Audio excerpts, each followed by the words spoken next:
James Gunn was and is responsible for the success of the Cosmic.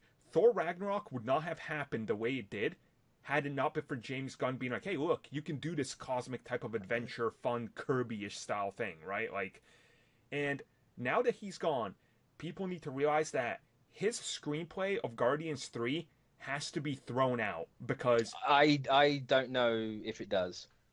I think. I mean, aren't unless there, they really get some don't know. substantial campaigning? rewrite, because I don't think they're going to keep his name on it. There's no way. Well, here's the thing: like, they're gonna have to have his name on the movie anyway. Yeah.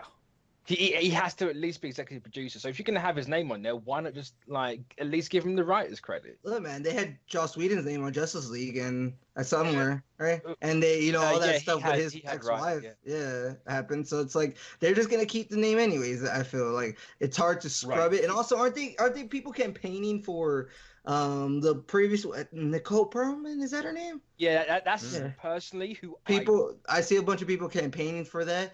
I think a lot of people are under the impression James Gunn kind of stole the script from her. I'm not entirely sure. I'm just saying I don't even know if that's true. No, the whole thing people say that is Nicole Perlman has said she's not a comedic writer. So James Gunn for the first one wrote a lot of the comedy and.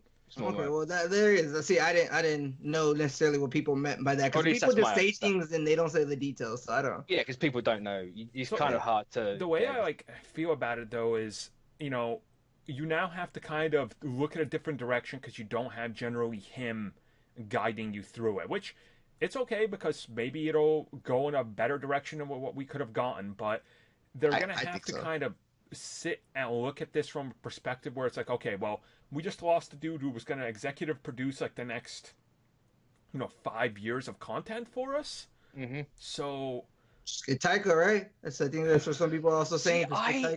Some people are saying that too. I understand why Taika's like the big name for it because it's a very similar tone to what he did with Ragnarok to Guardians. Mm-hmm. I think there's a very subtle difference between the two that Taika's not suited for. Yeah. The Russo brothers, right? They keep going. I don't know. I love just split the Russos into five. Yep. Yeah. Each one into five. You got 10 little Russos and have them do everything. I mean, that's the dream world. But I think Nicole Perlman, she knows these characters, so she has that consistency. And that way, you can treat it like a TV series where you get the guest directors. So actors and everyone know what they're doing anyway. Just do business as usual, and I'm here to make sure everything goes along. Sure. Mm-hmm. Yeah. That's my point. What also kind of the way I'm seeing it, if they want to kind of back off some of the backlash they're getting and all the topics that are being in news posts, if they put Nicole Perlman to let's say director, right, or maybe just be in charge of it, as a whole, you automatically start doing that push that they've wanted the narrative to be for the MCU, where look, females are taking over. We're not afraid of females, and they'll be like, oh, I hate to say it, that was kind of half of my reasoning for saying Perlman. It's like you can make good on your promise now. You shift the narrative away from the negativity to pure positivity. So, and women power. It's honestly a good move to do, but my whole worry is it just feels weird looking at how we're in this weird stage right now for Marvel Cinematic Universe where it's gonna be weird, and Guardians has a start date for end of the year. They're going to be shooting by end of January by all accounts, and people I've talked to that are going to be reporting on set to do props and stuff. So just by that notion, if nothing's moved or anything, that means they got to find a replacement director in the next couple of weeks. Really, this is probably going to be an Ant-Man situation where Edgar Wright was out, I was going to say, and 2 weeks in, they're like, we got someone else, here we go, and people are like, okay, but hey, Ant-Man turned out great, so it's exactly my point. You could get Peyton, right? Peyton Reed, he did do Ant-Man, so it's like he's used to coming into a project that is not controversial, but I mean, I guess Edgar Wright leaving was a little controversial. It was controversial. Yeah. Okay. So he's already done it, and he did his own movie in Ant-Man and the Wasp, and that was pretty fun. I'm sure if he got the chance to, because I'm sure the notes on Ant-Man and the Wasp were like, make it fun, make it small, make it all this and that. And if he would to do Guardians 3, he'd be like, all right, now we need here are the notes for this one. I'm sure he'd do fine. Like, I don't see how he's a bad director in any sense. If anything, good director. Does anyone remember what credits Edgar Wright had on Ant-Man 1? I'm sure was it just executive producer, or did he have the writing as well? It wasn't anything major. No, because I assume if they can replace and fix that situation that quickly, having a little extra time with Guardians as it is, you could, say get Nicole Perlman on. He had screenplay by. All right, there you go. Then you're gonna have to give James Gunn probably something like that. Get Nicole Perlman to tweak things here or there so she can have the writer's credit and the director's credit. And you just use everything Gunn wanted to do. The same with Ant-Man and Edgar Wright. You just put different things in there, because we know Edgar Wright didn't want the Quantum Realm or Wasp. So you just change it up ever so slightly, and then you can keep it all on schedule. So. Yeah, I'm basing this off IMDb, and IMDb could be customizable, but I'm assuming this is true of Edgar Wright's story by and Edgar Wright's screenplay by. So I'm just gonna assume it's true. I mean, there is no reason that they should delay the entirety of the MCU or put it on a back burner or everything, because being real, that's not going to happen. They're committed, and Marvel Studios is the most well-oiled machine in Hollywood. Nothing stops them. So, Yeah, it is correct, Joe. Yeah, so it's just the biggest problem is the fact that it's the Guardians movie. It is it's their most important one after Infinity War and Avengers 4. And it's just like, it had to be that one, and it had to do that.